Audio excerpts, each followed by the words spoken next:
ये कहानी है मेरी और मेरी गर्लफ्रेंड की। मैं उसका असली नाम तो नहीं बताना चाहता, लेकिन मैं प्यार से उसे सुजाता बुलाता था। हम दोनों एक ही कॉलेज में पढ़ते थे और वहीं हमारी पहली बार मुलाकात हुई थी। कॉलेज के दौरान और कॉलेज के बाद भी हमने कई साल एक दूसरे के साथ ही बिताए थे। वो समय बहुत प्यारा था। हमने एक दूसरे के साथ कुछ बेहतरीन पल गुजारे थे। सुजाता को एडवेंचर बहुत पसंद था। हम दोनों एक साथ बहुत सी एडवेंचर ट्रिप्स पर घूमने गए थे। जब भी उसका मन करता हम अपनी ट्रिप पर निकल पड़ते। जिंदगी एक हवा की तरह बस बहती जा रही थी। कभी हम पहाड़ों की गुफाओं में घूमने जाते तो कभी घने जंगलों में। कई बार तो सिर्फ कॉफी पीने के बहाने से ही हम शहर के दूसरे कोने में चले जाते। इस शहर की हर एक जगह पर उसके साथ बिताए पलों की यादें हैं। इसलिए मेरा इस जगह को छोड़ना बहुत ज़रूरी हो गया है। हर जगह उसकी हंसी, उसकी वो खिलखिलाहट मेरे कानों में गूंजती है। जैसे कि मैंने बताया, उसे बाहर जाना बहुत अच्छा लगता था। इसलिए हम कभी किसी कैंपिंग ट्रिप पर तो कभी हाइकिंग के लिए चले जाते थे। उसे कैंपिंग ज़्यादा पसंद नहीं थी, क्योंकि हमारी कैंपिंग ट्रिप्स ज़्यादातर सामान अनलोड करने से लेकर टेंट लगाने तक ही लिमिटेड रहती थी। लेकिन हाइकिंग में उसे बहुत मज़ा आता था और हाइकिंग के लिए वो हमेशा कोई ना कोई नई इंटरेस्टिंग जगह ढूंढ ही लेती थी।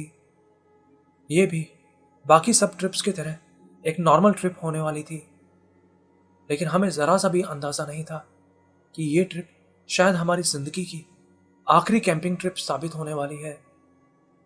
उस दिन हम दोनों अपने फ्लैट में ही थे। मौसम बहुत अच्छा था। सुजाता बोली कि आज हाइकिंग के लिए चलते हैं। वैसे भी हमें कई हफ्ते हो गए थे बाहर गए हुए। इतने अच्छे मौसम में घर के अंदर बहुत सफोकेटिंग सा लग रहा था। इसलिए मैं भी घूमने जाने के लिए तैयार हो गया और फिर हम दोनों निकल पड़े। उस दिन हम जिस जंगल में गए थे वो हमारे शहर से बाहर की तरफ पड़ता था। हम पहले भी उस जंगल में कई बार हाइकिंग के लिए जा चुके थे। इसलिए इस बार हमने डिसाइड किया कि हम जंगल के दूसरी तरफ वाले इलाके में जाएंगे। वो रास्ता एक नदी के साथ साथ होकर निकलता था। हमें कुछ किलोमीटर पैदल चलना था और फिर हम उसी पहाड़ी पर पहुंच जाते जहां हम हाइकिंग करने वाले थे। हमने अपना हाइकिंग गियर लिया और जंगल के बीच कच्चे रास्ते से जाने लगे। बहुत मजा आ रहा था। वो जंगल बहुत बड़ा था और हम जंगल के इस इलाके में पहले कभी नहीं आए थे। 1.5 घंटा चलने के बाद हम मुश्किल से 7-8 किलोमीटर ही जंगल के अंदर गए होंगे कि हमें वहां एक साइन बोर्ड लगा दिखाई दिया। साइन बोर्ड पर लिखा था चुड़ैल घाटी 2.5 किलोमीटर। चुड़ैल घाटी, ये क्या बला थी? हमने इस तरह का कोई साइन बोर्ड पहले कभी नहीं देखा था। जैसा मैंने बताया कि वो जंगल बहुत बड़ा था और उस इलाके में हम पहली बार आए थे। शायद इसलिए वो साइन बोर्ड हमें पहले कभी दिखाई नहीं दिया था। हमने अपना हाइकिंग गियर लिया और जंगल के बीच कच्चे रास्ते से जाने लगे। चुड़ैल घाटी, मुझे तो ये जगह का नाम बहुत अजीब लगा, लेकिन सुजाता ये देखकर बहुत एक्साइटेड हो गई। आखिर उसे एक्सप्लोर करने के लिए एक नई जगह जो मिल गई थी। मैंने उससे कहा कि इस घाटी का नाम तो बहुत अजीब है, कहीं यहाँ सच में चुड़ैलें तो नहीं है। मेरी बात सुन के वो हंसने लगी।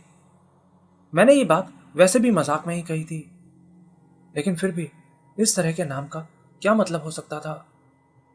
हमें उम्मीद थी कि आगे इस जगह के बारे में और साइन बोर्ड लगे मिल जाएंगे। हम घाटी के ऊबड़ खाबड़ रास्ते से होते हुए आगे बढ़ने लगे और आखिर में हम उस घाटी में पहुंच गए, चुड़ैल घाटी में। मुझे वहां पहुंचते ही बहुत अजीब सा महसूस होने लगा। ऐसा लग रहा था कि हम ना जाने किस जगह आ गए हैं, किसी अनजान दुनिया में। हर कदम के साथ मानो हम अपने आप को खोते जा रहे थे। वहां का मौसम भी बिल्कुल अलग था। हवा में एक अजीब सा भारीपन था और तभी हमने नोटिस किया कि उस घाटी में हवा के साथ साथ पेड़ भी बदल गए थे। मेरा मतलब उस जंगल में अभी तक हम जिस तरह के पेड़ देखते आए थे, ये पेड़ उनसे बिल्कुल अलग थे। यहां ज्यादा घास भी नहीं थी। जंगल की जमीन ऐसी लग रही थी जैसे वहां कोई कारपेट बिछा रखा हो, नकली घास का कारपेट। कुछ ना कुछ गड़बड़ तो पक्का थी। घाटी में पहुंचकर हमें ऐसा लगा जैसे हम उस जगह की शांति को भंग कर रहे हैं, जैसे कि वो जगह हमारे लिए नहीं है। हमें वहां नहीं जाना चाहिए था। मैं वापस जाना चाहता था, पर सुजाता अभी भी आगे जाने को एक्साइटेड थी। ऐसा लग रहा था जैसे जो चीज मेरे कदमों को आगे बढ़ने से रोक रही थी, वही चीज उसे आगे बढ़ते जाने को कह रही थी। और फिर हम उस कच्चे रास्ते के बिल्कुल आखिरी छोर पर पहुंच गए, और जैसा हमने सोचा था वहां एक और साइन बोर्ड लगा था। लेकिन वो साइन बोर्ड बाकी के साइन बोर्ड से काफी अलग था। वो साइन बोर्ड लकड़ी से बना था, जिसपे अक्षर गोद कर कुछ लिखा हुआ था।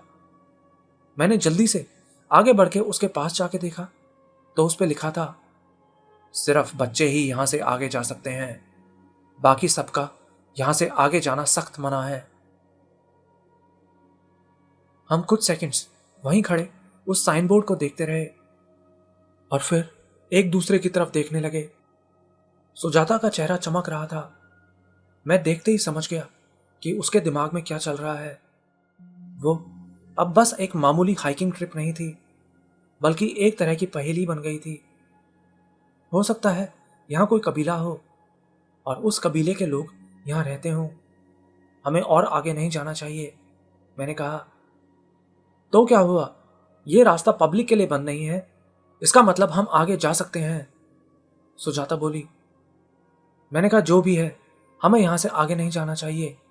मुझे कुछ ठीक नहीं लग रहा। मैं बस वहां से वापस चला जाना चाहता था। सुजाता ने अपना मुंह फुला लिया और मेरा हाथ पकड़ के मुझे आगे की तरफ खींचती हुई बोली, ये घाटी ज्यादा बड़ी नहीं है, हम कुछ ही देर में इसको पार करके आगे चले जाएंगे और शाम होने से पहले वापस आ जाएंगे। मैं सुजाता की बात कभी नहीं टालता था और इस बार भी उसके जिद करने पर मैं आगे जाने को तैयार हो गया। मैं उसे बहुत प्यार करता था और उसकी किसी बात को मना नहीं करता था। काश मैं ऐसा नहीं करता। काश मैं उसको आगे जाने से साफ मना कर देता। उसके बाद हम बहुत देर तक घाटी में घूमते रहे, लेकिन हमें वहां से बाहर निकलने का रास्ता ही नहीं मिल रहा था। हम रास्ता भटक गए थे, लेकिन ऐसा कैसे हो सकता था? वो तो बिल्कुल सीधा रास्ता था। हम पेड़ों और टहनियों को पहचानने की कोशिश कर रहे थे, पर कुछ भी समझ नहीं आ रहा था। हमने मैप देखने के लिए फोन भी निकाला तो देखा कि फोन में नेटवर्क ही नहीं था। हम एक ही जगह घूमते जा रहे थे, लेकिन उस घाटी से बाहर नहीं निकल पा रहे थे। फिर हम चलते चलते पेड़ों पर निशान बनाने लगे, जिससे कि हमें पता चल सके कि हम यहां पहले आए हैं या नहीं। लेकिन जितने भी पेड़ों पर हमने निशान लगाए, हमें उनमें से एक भी पेड़ या कोई निशान नहीं मिल रहा था। वहां ऐसा कोई लैंडमार्क भी नहीं था जिसकी हम पहचान कर सकें। थे तो बस बड़े बड़े पेड़। सच बताऊं तो मैं उस वक्त बहुत डर गया था। अंदर ही अंदर मुझे बहुत डर लग रहा था। ऊपर से रात भी होने वाली थी और हम अभी भी उस मनहूस चुड़ैल घाटी में फंसे थे। हम दोनों में से किसी की समझ में नहीं आ रहा था कि ये क्या हो रहा है। ये सब कुछ नॉर्मल नहीं था। हम बच्चे नहीं थे जो जंगल में ऐसे रास्ता खो जाएं। बीच बीच में हमारी आपस में बहस भी होती, हम रोने भी लगते, लेकिन उस वक्त हमें बस किसी भी तरह वहां से निकलना था। ये हम में से किसी की गलती नहीं थी। हम दोनों ने मिलकर यहां आने का फैसला किया था। हम दोनों यहां एक साथ आए थे और हमें एक ही साथ यहां से बाहर निकलना था। लेकिन शायद होनी को कुछ और ही मंजूर था। अंधेरा होने वाला था। हमारे पास ना तो खाने पीने के लिए ज्यादा कुछ था और ना ही रात में सर छुपाने के लिए कोई जगह। हम खाने के बिना रह सकते थे और पानी हमने तब तक बचाया जब तक हम बचा सकते थे। हम उस कच्चे रास्ते को छोड़कर किसी दूसरे रास्ते पर भी नहीं जाना चाहते थे, नहीं तो वहां से निकलना हमारे लिए और मुश्किल हो जाता। हमने फैसला किया कि हम यहीं रात बिताएंगे और फिर हम आग जलाने के लिए लकड़ियां ढूंढने लगे। पर हैरानी की बात थी कि इतने घने जंगल में हमें एक भी लकड़ी नहीं मिली। लंबे लंबे पेड़ों के सिवाय वहां कोई लकड़ियां नहीं पड़ी थी। आखिर में हमने एक पेड़ के नीचे ही रुकने का फैसला किया और वहीं अपने बैग्स रख के बैठ गए और सूरज को डूबते हुए देखने लगे। और देखते ही देखते पूरी घाटी अंधेरे में डूब गई। घुप अंधेरा। मेरा दिल जोर जोर से धड़क रहा था। आसमान में चांद भी नहीं था क्योंकि वो अमावस की रात थी। ऊपर से हमारे पास फ्लैशलाइट्स भी नहीं थी क्योंकि हमारा रात में रुकने का प्लान ही नहीं था। हमने तय किया कि हम अपनी फ़ोन की बैटरी को बचाने की कोशिश करेंगे ताकि अगर नेटवर्क आता है तो हम किसी से कांटेक्ट कर सकें। हम दोनों सोने की कोशिश करने लगे, लेकिन ऐसे में नींद कहाँ आने वाली थी। मैं घंटों यूं ही आंखें बंद करके लेटा रहा ताकि मुझे अंधेरे का सामना ना करना पड़े। तभी लेटे लेटे अचानक मेरी आंख खुली तो मुझे ऐसा लगा जैसे मेरे सामने कोई खड़ा है, कोई बहुत बड़ा। मैं डरते डरते धीरे धीरे आंखें खोलने लगा तो पहले तो मुझे दो पतली पतली टांगे दिखी, फिर एक मोटा सा धड़ और आखिर में उसके ऊपर एक छोटा सा सिर दिखाई दिया। वो एक हिरण था। मैंने उसे ध्यान से देखा तो वो इतना भी बड़ा नहीं था जितना मुझे लग रहा था।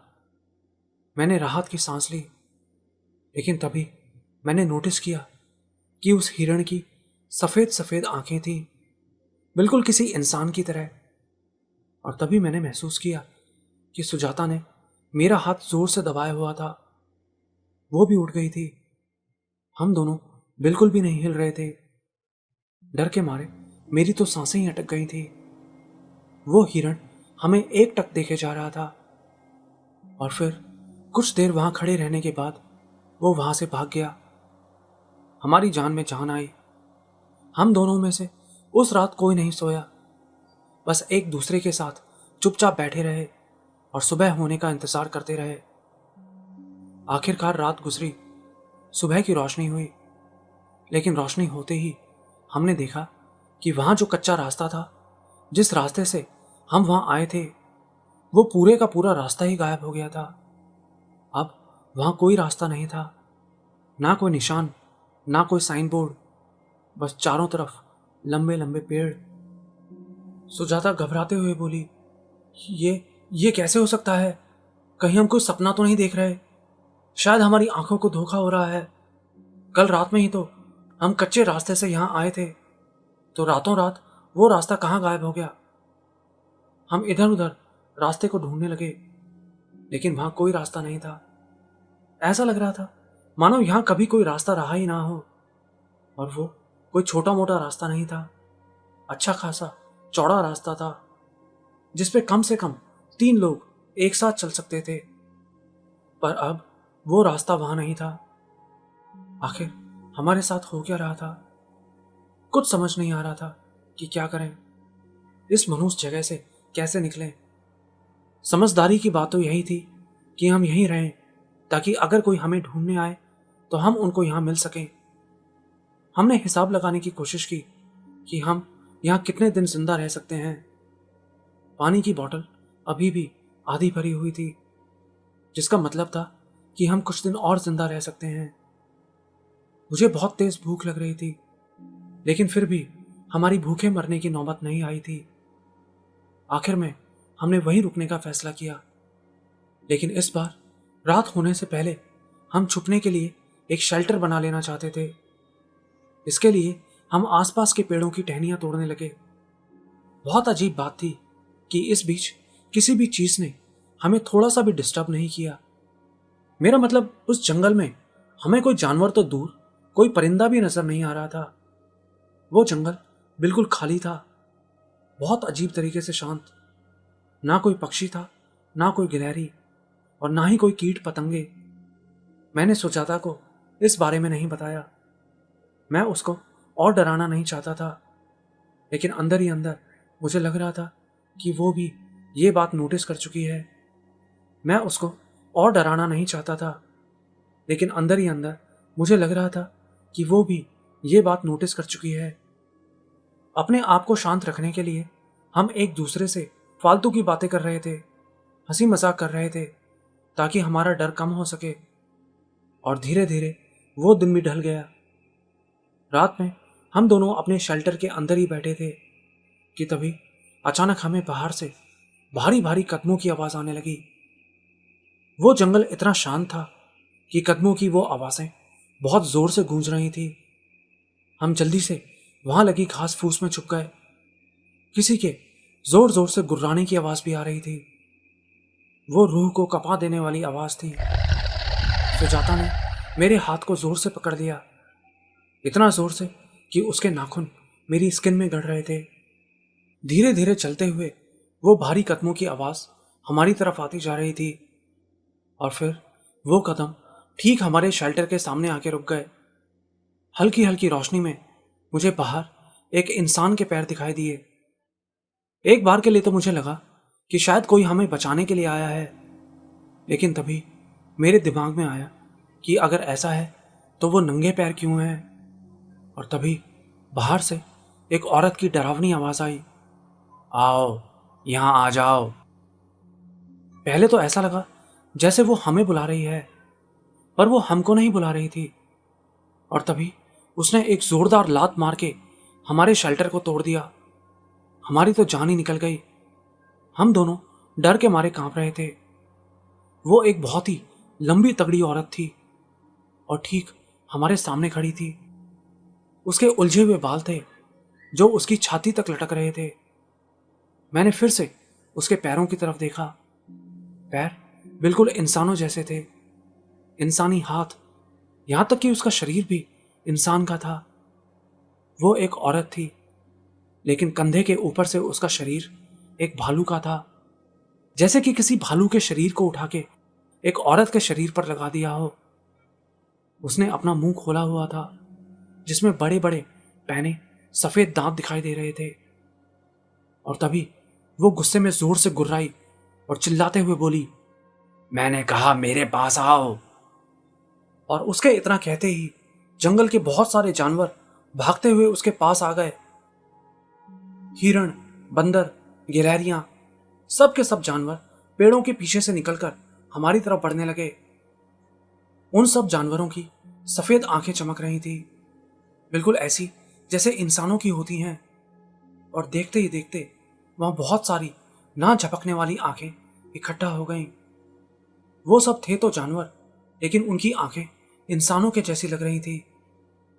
ये देखते ही सुजाता जोर से चीखी, बोली, भागो यहां से। और हम दोनों उसी वक्त उन जानवरों के झुंड से दूर जंगल के अंदर की तरफ भागने लगे। वो औरत हमें भागते हुए देख रही थी, लेकिन उसने हमें पकड़ने की कोशिश नहीं की। हम दोनों बुरी तरह डरे घबराए बस भागते जा रहे थे और जंगल के वो सब जानवर हमारा पीछा कर रहे थे। और तभी एक हिरण ने हमें पकड़ लिया। उसने सुजाता को जोर से धक्का मारा। उसके धक्के से सुजाता नीचे गिर गई। मैं उसे बचाने के लिए पीछे मुड़ा, पर तब तक बहुत सारी गिलहरियों ने उसे पकड़ लिया और उसे पूरी ताकत से घसीटने लगे। मैं सुजाता को बचाने के लिए उसकी तरफ भागा, पर सुजाता जोर से चिल्लाई, तुम्हें मेरी कसम, भाग जाओ यहां से, अपनी जान बचा के चले जाओ। सुजाता मुझे वहां से भाग जाने को कह रही थी, लेकिन मैं ऐसा कैसे कर सकता था। मैं उसको बचाने के लिए उसकी तरफ भागने लगा, लेकिन उन जानवरों ने उसे बहुत बुरी तरह पकड़ लिया था। सुजाता अपने आप को छुड़वाने की कोशिश कर रही थी, जोर जोर से चिल्ला रही थी, अपने हाथ पांव मार रही थी। मैं उसको उन जानवरों से नहीं छुड़वा सकता था। और तभी उन जानवरों का एक झुंड मेरी तरफ आने लगा। उनसे बचना बहुत मुश्किल था। सुजाता फिर से चिल्लाई, भाग जाओ यहां से, तुम्हें मेरी कसम। मैं जानता था मैं चाह के भी सुजाता को नहीं बचा सकता। और फिर अपने दिल पे पत्थर रख के मैं वहां से भागने लगा। सुजाता के रोने और चीखने की आवाजें मुझे दूर दूर तक सुनाई दे रही थी। उसकी चीखों के साथ उन जानवरों के गुर्राने की आवाजें भी आई जा रही थी। लेकिन मैं बस भागता रहा, लेकिन मैं बस भागता रहा, भागता रहा। मेरी आंखों में आंसू थे। ऐसा लग रहा था जैसे आज सब कुछ खत्म हो गया है। और फिर अचानक से सब कुछ शांत हो गया। चारों तरफ बिल्कुल सन्नाटा छा गया था। शायद उन वहशी जानवरों ने सुजाता को मार दिया था। लेकिन मैं नहीं रुका। गिरते पड़ते मैं जंगल में भागता रहा। मुझे इस बात से कोई मतलब नहीं था कि मैं कहाँ जा रहा था। मैं बस पागलों की तरह भागता जा रहा था। वो जानवर मेरा पीछा भी नहीं कर रहे थे। शायद उस भालू जैसे दिखने वाली शैतान औरत को सुजाता की जान लेने से संतुष्टि मिल गई थी। मैं उस रात में ना जाने कितने घंटे भागता रहा और फिर सूरज की पहली किरण पेड़ों को चीरते हुए जमीन पे पड़ी। सुबह हो गई थी। पूरे जंगल में रोशनी छा गई और रोशनी होते ही मुझे एक कच्चा रास्ता दिखाई देने लगा। मैं उसी रास्ते पर आगे बढ़ने लगा और कुछ दूर जाते ही मुझे एक साइन बोर्ड लगा दिखाई दिया। वो उस घाटी से बाहर निकलने का रास्ता था। वही रास्ता जिसको हम 2 दिन से ढूंढ रहे थे, लेकिन वो अब जाके मुझे मिला था। मेरा पूरा शरीर थकान के मारे टूट रहा था। दिमाग ने भी काम करना बंद कर दिया था। जब हम दोनों यहां आए थे तो कितने खुश थे।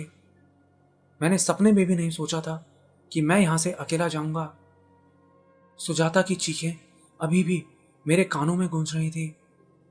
उसकी वो प्यारी खूबसूरत चमकदार आंखें रह रह के मेरी आंखों के सामने आ जा रही थी। उसकी आंखें दुनिया में सबसे अलग थीं, सबसे खूबसूरत। मैं हजारों लोगों में भी उसकी आंखों को आसानी से पहचान सकता था। इन्हीं सब ख्यालों में खोया मैं उस चुड़ैल घाटी से बाहर निकल गया। घाटी से बाहर निकल के मैं एक आखिरी बार उस मनहूस घाटी को देखने के लिए पलटा तो अभी अभी मैं जिस कच्चे रास्ते से आया था वहां मुझे एक गिलहरी बैठी दिखाई दी। लेकिन मैंने नोटिस किया कि उस गिलहरी की आंखें कुछ अलग थीं।